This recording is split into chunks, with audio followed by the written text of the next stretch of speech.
ताजा तरीन खबरों से अब रहिए हमेशा अपडेटेड, क्योंकि प्रचंड न्यूज लाए हैं लाइव पॉडकास्ट सुविधा, वो भी आपके मनपसंद ऐप्स पर। प्रचंड न्यूज अब Google podcast, Apple podcast, Spotify, गाना और क्लब हाउस ऐप्स पर भी उपलब्ध। अभी सर्च और फॉलो करें। दक्षिण कश्मीर में 2 अलग अलग एनकाउंटर में 4 आतंकी मारे गए हैं।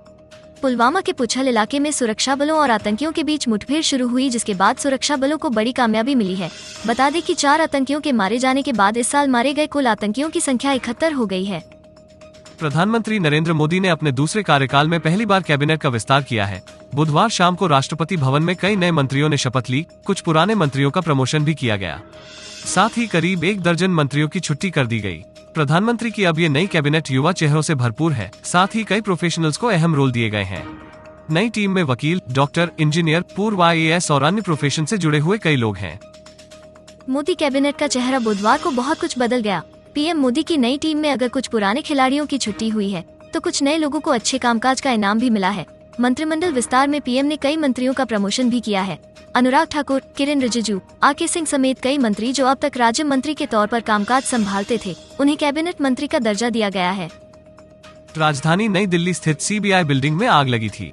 बताया जा रहा है कि आग लगने की ये घटना पार्किंग एरिया के इलेक्ट्रॉनिक रूम में हुई, जिसके बाद तुरंत फायर ब्रिगेड को सूचित किया गया। फायर ब्रिगेड की 5 गाड़ियों ने मौके पर पहुंचकर आग पर काबू पा लिया।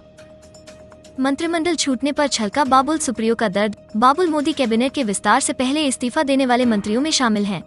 उन्होंने फेसबुक पोस्ट में कहा कि वे इस बात से बेहद खुश हैं कि कार्यकाल में उन पर भ्रष्टाचार का कोई दाग नहीं लगा। इसके साथ ही उन्होंने कहा, मैं निश्चित रूप से अपने लिए दुखी हूँ। इराक की राजधानी बगदाद में गुरुवार को अमेरिकी दूतावास पर 3 रॉकेट दागे गए हैं।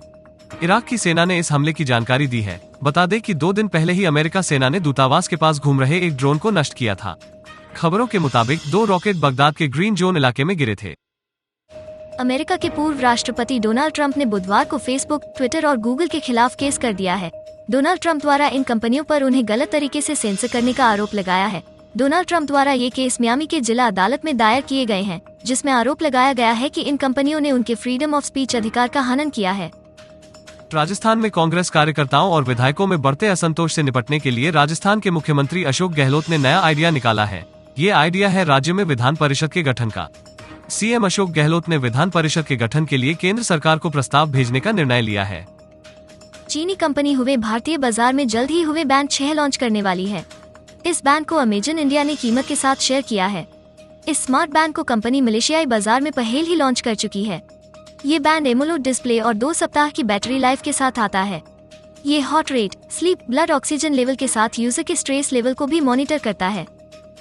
संघ लोक सेवा आयोग CMS 2021 के लिए पंजीकरण प्रक्रिया 7 जुलाई 2021 से शुरू हो गई है। उम्मीदवार ध्यान दें कि 830 पदों के लिए होने वाले कंबाइंड मेडिकल सर्विसेज एग्जाम 2021 के लिए रजिस्ट्रेशन प्रोसेस 27 जुलाई 2021 को समाप्त हो जाएगी। कैंडिडेट 27 जुलाई शाम 6 बजे तक अपना आवेदन फॉर्म UPSC की ऑफिशियल वेबसाइट पर जाकर ऑनलाइन जमा कर सकते हैं।